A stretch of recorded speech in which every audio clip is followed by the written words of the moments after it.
Kozhikode കൊയിലാണ്ടിയിൽ CPM local secretary സത്യനാഥിന്റെ കൊലപാതകത്തിൽ പ്രതിയെ കൂടുതൽ ചോദ്യം ചെയ്യാൻ പോലീസ്. പ്രതി അഭിലാഷിനായി പോലീസ് കസ്റ്റഡി അപേക്ഷ നൽകും. 5 ദിവസത്തേക്ക് കസ്റ്റഡിയിൽ വേണമെന്നാണ് പോലീസിന്റെ ആവശ്യം. കൊലയ്ക്ക് ഉപയോഗിച്ച ആയുധം പ്രതി ഗൾഫിൽ നിന്ന് വാങ്ങിയതാണെന്നാണ് പോലീസിന്റെ കണ്ടെത്തൽ. എം.എസ്. അനീഷ് കുമാർ വാർത്തയുടെ വിശദാംശങ്ങളുമായി ചേരും. അനീഷ, കഴിഞ്ഞ ദിവസം നമ്മൾ ഏറെ നടുക്കിയൊരു കൊലപാതകത്തിന്റെ വാർത്തയായിരുന്നു. ഈ കൊലപാതകവുമായി ബന്ധപ്പെട്ട് പ്രതിയെ കൂടുതൽ ചോദ്യം ചെയ്യാൻ വേണ്ടി പോലീസ് കസ്റ്റഡിയിൽ വാങ്ങുമെന്നാണ് മനസ്സിലാക്കുന്നത്. നിലവിൽ ഈ വാർത്തയുമായി ബന്ധപ്പെട്ട ഏറ്റവും പുതിയ വിശദാംശങ്ങൾ എന്തൊക്കെയാണ്?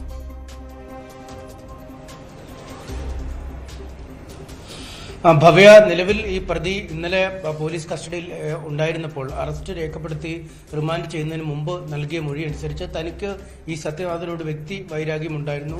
ഈ വ്യക്തി വിരോധമാണ് ഈ ഇത്തരമൊരു കൊലപാതകത്തിൽ കലാശമെന്നാണ് വ്യക്തമാക്കിയത്. കാരണം പാർട്ടിയിലെ സജീവ പ്രവർത്തകനായിരുന്ന തന്നെ പാർട്ടിയിൽ നിന്നും പുറത്താക്കി. തുടർന്ന് നഗരസഭാ ചെയർപേഴ്സന്റെ ഡ്രൈവറായി ജോലി നോക്കിയിരുന്നു. ആ ജോലി നഷ്ടമായി. പിന്നീട് പാലിയേറ്റീവ് കെയറിലെ ആംബുലൻസ് ഡ്രൈവറായി ജോലി നോക്കിയിരുന്നു. ആ സ്ഥാനത്ത് നിന്നും മാറ്റി. ഇതിനുശേഷം തനിക്ക് വലിയ തിരിച്ചടികൾ ഉണ്ടായപ്പോൾ, അല്ലെങ്കിൽ തന്നെ ഒരുപറ്റം ആളുകൾ മർദ്ദിക്കുന്ന അടക്കമുള്ള കാര്യങ്ങൾ ഉണ്ടായപ്പോഴും പാർട്ടിയുടെ ഭാഗത്തു നിന്നും ഒരു വിധത്തിലുമുള്ള സംരക്ഷണം ലഭിച്ചില്ല. പ്രത്യേകിച്ചും ഇത്തരം ഒരു സുരക്ഷ നൽകാതിരുന്നത് സത്യനാഥനായിരുന്നു. താൻ തികച്ചും അരക്ഷിതനായ അവസ്ഥയിലേക്ക് കാര്യങ്ങൾ നീങ്ങി. ഇത്തരത്തിൽ ആളുകളുമായി വളരെ അടുത്തിടപഴകിയിരുന്ന, പാർട്ടിയുമായി വളരെ ചേർന്നു പോയിരുന്ന തന്നെ ആ പാർട്ടിയിൽ നിന്ന് മാറ്റിയതോടുകൂടിയാണ് തന്റെ ജീവിതത്തിൽ വലിയ തിരിച്ചടികൾ ഉണ്ടാവാൻ തുടങ്ങിയത്. അതുകൊണ്ട് ഇത്തരം തിരിച്ചടികൾ ഉണ്ടായ സാഹചര്യത്തിലും പാർട്ടിയുടെ ഭാഗത്തുനിന്നും ഒരു അനുകൂല നിലപാട് ഉണ്ടാവുകയും ചെയ്തില്ല. ഇതിൽ നിലപാടെടുത്തത് സത്യനാഥനാണ്. അതിനാലാണ് സത്യനാഥനോട് തനിക്ക് പകയുണ്ടാവുകയും ക്ഷേത്രത്തിലെ ഉത്സവ സമയത്ത് കുത്തിക്കൊല്ലുകയും ചെയ്തതെന്നാണ് പറഞ്ഞിരിക്കുന്നത്. എന്തായാലും 3 മുറിവുകൾ, കഴുത്തിനേറ്റ 3 മുറിവുകൾ അങ്ങേയറ്റം മാരകമായിരുന്നു. അതാണ് മരണത്തിലേക്ക് നയിച്ചത് എന്നാണ് പോസ്റ്റ്മോർട്ടം റിപ്പോർട്ടിൽ ഉണ്ടാകുന്നത്. 6 മുറിവുകൾ ശരീരത്തിൽ ഉണ്ടായിരുന്നു. കഴുത്തിലേറ്റ മുറിവാണ് ഇതിൽ ഏറ്റവും മാരകമായി മാറിയത്. ഗൾഫിലായിരുന്നു ഏതാണ്ട് 6 മാസത്തോളം ഈ അഭിലാഷ് ജോലി നോക്കിയിരുന്നത്. ആ സമയത്ത് ഗൾഫിൽ നിന്ന് വാങ്ങിയ കത്തി ഉപയോഗിച്ചാണ് കൊല നടത്തുകയും ചെയ്തത്. ഇന്നലെ പോലീസ് നടത്തിയ പരിശോധനയിൽ ക്ഷേത്രത്തിനടുത്തുള്ള പറമ്പിൽ നിന്നും ഈ കത്തി കണ്ടെത്തുകയും ചെയ്തിരുന്നു. പക്ഷേ ഈ പോലീസ് പൂർണ്ണമായും അഭിലാഷ് പറയുന്ന വാക്കുകൾ മുഖവിലേക്കെടുത്ത് മാത്രമല്ല മുന്നോട്ട് പോകുന്നത്. കാരണം അങ്ങേയറ്റം ദുരൂഹമായ സാഹചര്യത്തിലാണ് ഈ കൊല നടത്തിയിരിക്കുന്നത് എന്ന് കണ്ടെത്തി. കാരണം ഈ അഭിലാഷിന്റെയും സത്യനാഥിന്റെയും വീടുകൾ തമ്മിൽ ഏതാണ്ട് 100 മീറ്ററിൽ താഴെ ദൂരം മാത്രമാണ് ഉള്ളത്. ഈ മനസ്സിലൊരു പകയുണ്ട്, അല്ലെങ്കിൽ പ്രതികാരം തീർക്കണമെന്ന് ആലോചിച്ചാൽ ഒരു പക്ഷേ വീടിന് സമീപത്തോടെ രാത്രിയിൽ പോകുമ്പോഴോ അല്ലെങ്കിൽ മറ്റെന്തെങ്കിലും അനുകൂല സാഹചര്യം കിട്ടിയാൽ അത് അഭിലാഷ് മുതലെടുക്കുമെന്ന് വരാം. പക്ഷേ നിരവധി ആളുകൾ, 100 കണക്കിന് ആളുകൾ ഒരു ഗാനമേളയിൽ പങ്കെടുക്കുമ്പോൾ, അവിടെ വലിയ ആഘോഷങ്ങൾ നടക്കുമ്പോൾ അതിന്റെ മറുവശത്ത് വലിയൊരു ജനക്കൂട്ടത്തിനോട് തൊട്ടു ചേർന്ന് തന്നെ എന്തുകൊണ്ട് ഇങ്ങനെ ഒരു കൊലപാതകം നടത്തുന്ന ഇടമായി അഭിലാഷ് തെരഞ്ഞെടുത്തു? ഒരു ക്ഷേത്രത്തിനോട് വളരെ ചേർന്നാണ് ഈ കുത്തുകൊണ്ടുകിടന്ന സ്ഥലവുമുള്ളത്. അതുകൊണ്ട് എന്താണ് ഇത്തരമൊരു സ്ഥലം തെരഞ്ഞെടുക്കാൻ കാരണം? മറ്റാരുടെയെങ്കിലും സഹായം ഇക്കാര്യത്തിൽ അഭിലാഷിന് കിട്ടിയിട്ടുണ്ടോ തുടങ്ങിയ കാര്യങ്ങളാണ് പോലീസ് പരിശോധിക്കുന്നത്. നിലവിൽ താൻ തനിച്ചാണ് ഇത്തരമൊരു കുറ്റകൃത്യം നടത്തിയതെന്നാണ് അഭിലാഷ് വ്യക്തമാക്കുന്നത്. മറ്റു എന്തെങ്കിലും ഇടപെടലുകൾ ഇതിലുണ്ടോ? ഈ നേരത്തെ പാർട്ടിയിൽ സജീവമായി പ്രവർത്തിച്ച അഭിലാഷിനെ ഈ മദ്യപാനം, മയക്കുമരുന്ന് ഉപയോഗം തുടങ്ങിയ കാര്യങ്ങളെ തുടർന്നാണ് പാർട്ടിയിൽ നിന്നും ഈ പാർട്ടി ഏൽപ്പിച്ച ചില സ്ഥാനങ്ങളിൽ നിന്നുമൊക്കെ ഈ സത്യനാഥ് മാറ്റിയത്. അത്തരത്തിൽ മാറ്റിയപ്പോൾ ഈ മയക്കുമരുന്ന് മാഫിയകളുമായൊക്കെയുള്ള ഇടപെടലുകൾ കൂടുതൽ വർദ്ധിപ്പിക്കുകയാണ് ചെയ്തത്. പ്രത്യേകിച്ചും ഈ കൊയിലാണ്ടി, ഈ ഗോപിനാഥിന്റെ സ്ഥലം ഇരിക്കുന്ന ഇടത്തെയൊക്കെ ലഹരി ഈ മാഫിയകളുടെ ഇടപെടലുകൾക്കെതിരെ ശക്തമായി നിലപാടെടുത്ത ആൾ കൂടിയാണ്. അതുകൊണ്ട് ഇത്തരം ലഹരി മാഫിയയുടെ ഇടപെടലുകൾ ഈ കൊലപാതകത്തിന് പിന്നിലുണ്ടോ? മറ്റേതെങ്കിലും സംഘടനകളുമായോ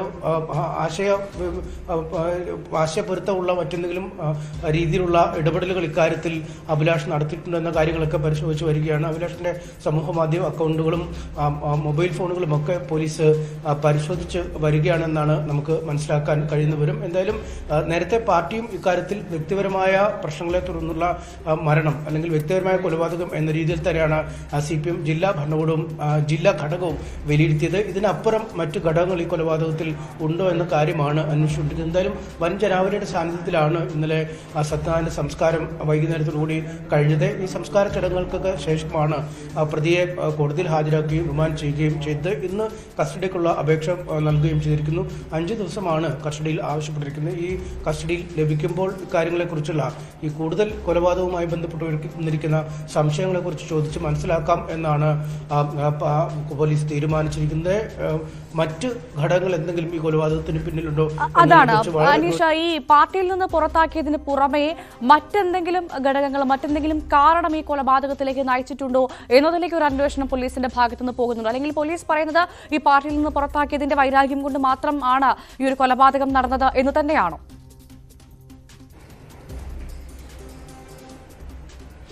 തീർച്ചയായും ഈ ഘട്ടത്തിൽ അഭിലാഷിന്റെ മൊഴി അങ്ങനെ തന്നെയാണ്. പക്ഷേ അത് പൂർണ്ണമായും പോലീസ് വിശ്വസിക്കുന്നില്ല. കാരണം നമുക്കറിയാം, പല പ്രത്യയശാസ്ത്രങ്ങളിൽ ഇടപെട്ട് പ്രവർത്തിക്കുന്ന ആളുകളുണ്ട്. രാഷ്ട്രീയ പാർട്ടികളിൽ പലയിടങ്ങളിലായി പ്രവർത്തിക്കുന്നവരുണ്ട്. ഒന്നെങ്കിൽ ഒരു പാർട്ടിയിൽ നിന്ന് പുറത്താക്കിയാൽ ആ പാർട്ടിയിലേക്ക് തന്നെ നല്ല പ്രവർത്തനം നടത്തി തിരിച്ചു കയറുന്നതിനൊരു ശ്രമമാണ് ഉണ്ടാകുക. പ്രത്യേകിച്ചും CPM പോലൊരു പാർട്ടിയിലൊക്കെ കേഡർ സ്വഭാവം കൃത്യമായി ഉള്ളതാണ്. ഈ പാർട്ടി ഘടകങ്ങൾക്ക് താല്പര്യമില്ലാത്ത ആളാണെങ്കിൽ ഈ സാമൂഹ്യ വിരുദ്ധ പ്രവർത്തനങ്ങളൊക്കെ നിരന്തരം ഇടപെടുകയും ഒക്കെ ചെയ്താൽ കൃത്യമായ നടപടികൾ എടുക്കുന്ന ശൈലി പലയിടങ്ങളിലുണ്ട്.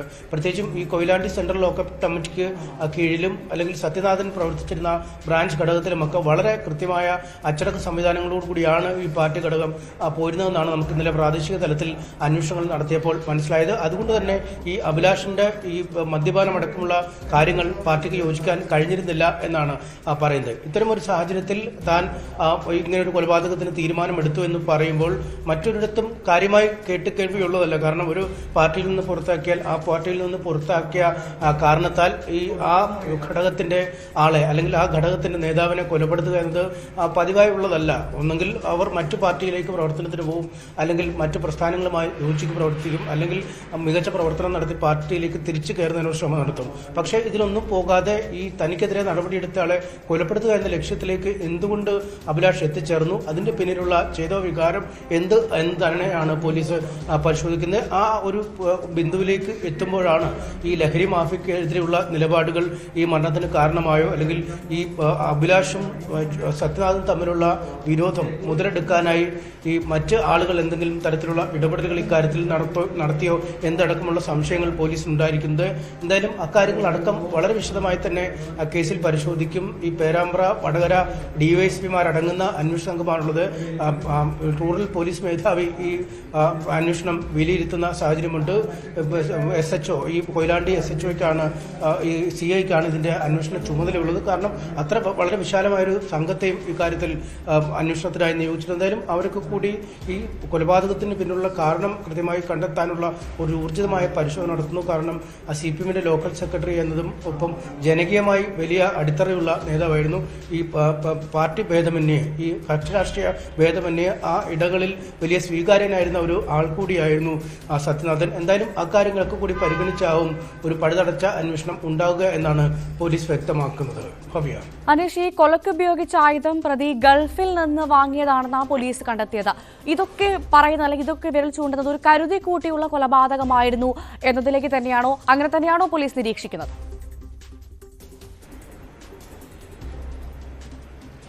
തീർച്ചയായും അത്തരത്തിലൊരു വിലയിരുത്തലാണ് പോലീസിനുള്ളത്. കാരണം ആദ്യഘട്ടത്തിൽ ഈ എന്തായുധം ഉപയോഗിച്ചാണ് ഈ കൊല നടത്തിയത് എന്ന കാര്യത്തെക്കുറിച്ച് ഒരു വ്യക്തതയില്ല. ആദ്യം വെട്ടുകൊണ്ട രീതിയിലുള്ള പാടുകൾ അത് മഴവിന് വെട്ടിയതാണ് എന്നൊരു വിലയിരുത്തലുണ്ടായി.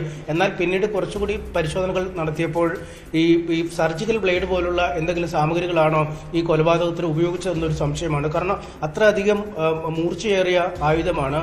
വളരെ പെട്ടെന്ന് തന്നെ കഴുത്തിൽ വെട്ടിയപ്പോൾ മാരകമായി മുറിവേൽക്കാൻ പര്യാപ്തമായ വിധത്തിലുള്ള മുറിവുകൾ തീർക്കാൻ കഴിഞ്ഞ ആയുധമായിരുന്നു. അതുകൊണ്ട് സർജിക്കൽ ബ്ലേഡ് പോലുള്ള അത്ര മൂർച്ചയുള്ള ഒരു ആയുധമാണോ എന്ന സംശയം ഉയർന്നിരുന്നു. പിന്നീട് നടത്തിയ വിശദമായ പരിശോധനയിലും ചോദ്യം ചെയ്യലുമാണ് കറുത്ത പിടിയുള്ള വലിയ മൂർച്ചയുള്ള ഒരു കത്തിയാണ് ഈ കൃത്യത്തിന് ഉപയോഗിച്ചതെന്ന് പ്രതി സമ്മതിച്ചത്. ഗൾഫിൽ ജോലിയിരുന്നപ്പോൾ അവിടെ നിന്നും വാങ്ങിയ കത്തിയായിരുന്നു. അത് പിന്നീട് നാട്ടിലേക്ക് വരികയായിരുന്നു. അപ്പോൾ പോലീസിനുള്ള സംശയം ഇത് തന്നെയാണ്. വളരെ നാളുകളായി തന്നെ മനസ്സിൽ തീരുമാനിച്ചുറച്ച് ആലോചിച്ചുറച്ച ഒരു നടപടിയാണ്, അത്തരം ഒരു പ്രതികാരമാണോ വീട്ടിയിരുന്നതെന്നാണ് ഇപ്പോൾ പോലീസിന് സംശയം വരുന്നത്. എന്തായാലും കൃത്യമായ ആസൂത്രണത്തോടെയാണ് ഈ കൃത്യം ചെയ്തതെന്ന് പോലീസിന് ഉറപ്പായി കഴിഞ്ഞിരുന്നു. ഒപ്പം ഈ താരതമ്യേന ആരോഗ്യമുള്ള ആളാണ് ഈ മരിച്ച സത്യനാഥൻ. പക്ഷേ അഭിലാഷ് അദ്ദേഹവുമായി താരതമ്യപ്പെടുത്തുമ്പോൾ അത്ര അധികം ആരോഗ്യമില്ല. വയസ്സിന്റെ കാര്യത്തിലും വലിയ വ്യത്യാസമുണ്ട്. 33-കാരനും 62-കാരും തമ്മിലുള്ളൊരു വ്യത്യാസമൊക്കെ ഉണ്ടാവുന്നുണ്ട്.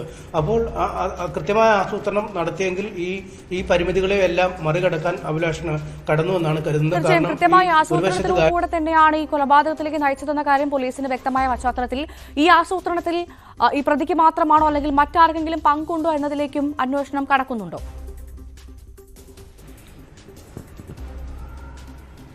തീർച്ചയായും അത് തന്നെയാണ് അന്വേഷണത്തിന്റെ അടുത്ത ഘട്ടം, അല്ലെങ്കിൽ അന്വേഷണത്തിന്റെ ഏറ്റവും പ്രധാന ഘട്ടം അത് തന്നെയാണ്. കാരണം ഈ പ്രതി കസ്റ്റഡിയിൽ ആകുന്നു, നേരിട്ട് ഈ മരണം കഴിഞ്ഞ് അല്ലെങ്കിൽ കൊലപാതകം കഴിഞ്ഞ് നേരിട്ട് രക്ഷപ്പെടാൻ പോലും ശ്രമിക്കാതെ നേരിട്ട് പോലീസ് സ്റ്റേഷനിൽ പോയി കീഴടങ്ങുന്നു. ഒപ്പം വഴിയിൽ വെച്ച് നാട്ടുകാരായ ചിലരോട് താൻ സത്യേട്ടനെ തീർത്തു എന്നൊക്കെ പറയുകയും ചെയ്തു. അതിനുശേഷമാണ് ഇയാൾ പോലീസ് സ്റ്റേഷനിലെത്തി കീഴടങ്ങുകയും ചെയ്തത്. അത് എന്തുകൊണ്ടാണ് എന്ന് പോലീസ് പരിശോധിക്കുന്നു. കാരണം ഒരു കുറ്റകൃത്യം നടത്തിയ ശേഷം രക്ഷപ്പെടാനുള്ള പഴുതുകൾ തേടാതെ നേരിട്ട് പോലീസ് സ്റ്റേഷനിൽ പോയി കീഴടങ്ങുന്നത് മറ്റെന്തെങ്കിലും പ്രേരണകളിലാണോ അല്ലെങ്കിൽ മറ്റിടങ്ങളിലേക്ക് അന്വേഷണം പോകാതിരിക്കുന്നതിനാണോ എന്ന സംശയമൊക്കെ പോലീസിലുണ്ട്. ഒപ്പം ഈ ചില രാഷ്ട്രീയമായ ആരോപണങ്ങൾ ചില കോണുകളിൽ നിന്നും ഈ കൊലപാതകം ഉണ്ടായതിന്റെ തൊട്ടു പിന്നാലെ ഉയർന്നിരുന്നു. എന്നാൽ പിന്നീട് ഈ വ്യക്തിവിരോധം മൂലമാണ് ഈ കൊലപാതകമെന്ന വിലയിരുത്തൽ വന്നതിനെ തുടർന്ന് പലരും അവരുടെ പോസ്റ്റുകൾ എഡിറ്റ് ചെയ്യുകയൊക്കെ ചെയ്തിരുന്നു. ഇതേ തുടർന്ന് BJP ജില്ലാ ഘടകം ഇന്നലെ കമ്മീഷണർക്ക് പരാതി നൽകുന്ന ഒരു സാഹചര്യമുണ്ട്. കാരണം ഈ കൊലപാതകവുമായി ബന്ധപ്പെട്ട് തങ്ങൾക്കെതിരെ അനാവശ്യമായ പരാമർശങ്ങൾ ഉയർത്തിയിരിക്കുന്നു. അത് ഈ സമൂഹത്തിൽ കലാപം സൃഷ്ടിക്കുക എന്ന ലക്ഷ്യത്തോടുകൂടിയാണ് എന്നൊക്കെ ചൂണ്ടിക്കാട്ടിയുള്ള പരാതികൾ നൽകുന്ന ഒരു ഘട്ടവും എത്തിയിരുന്നു. അതുകൊണ്ട് പൂർണ്ണമായും ഇതിന്റെ എല്ലാ വശങ്ങളും പരിശോധിക്കുക എന്നത് അങ്ങേയറ്റം അനിവാര്യമാണ്.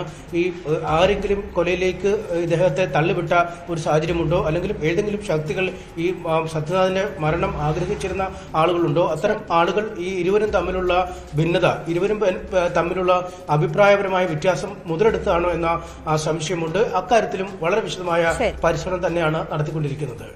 ശരി, MS അനീഷ് കുമാറാണ് വിവരങ്ങൾ പങ്കുവച്ചത്.